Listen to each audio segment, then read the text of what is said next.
Σκεφτείτε πόσο πιο ευτυχισμένη θα ήταν η ζωή μας εάν κατανοούσαμε πόσα πράγματα δεν μας αφορούν, δεν αναφέρονται σε μας και δεν είναι υποχρέωσή μας.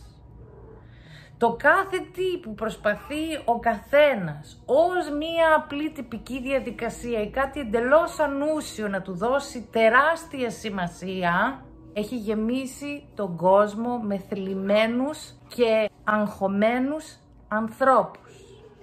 Θα μου πείτε πώς μπορώ να τα αλλάξω αυτό. Είναι μία διαδικασία η οποία είναι χρονοβόρα. Γιατί όταν ξεκίνησε να εδραιώνεται μέσα σε όλους αυτή η πεποίθηση ότι όλα έχουν μία τεράστια σημασία, και αυτό ήταν μία χρονοβόρα διαδικασία. Και μη σας απογοητεύει αυτό, γιατί το ταξίδι είναι πάρα πολύ πιο ενδιαφέρον από το τελικό στάδιο. Θα ήταν πάρα πολύ βαρετή η ζωή μας αν μπορούσαμε να τα αλλάξουμε όλα μέσα σε ένα δευτερόλεπτο. Να είστε πάντα καλά και να φροντίζετε τον εαυτό σας έτσι όπως πιστεύετε εσείς καλύτερα.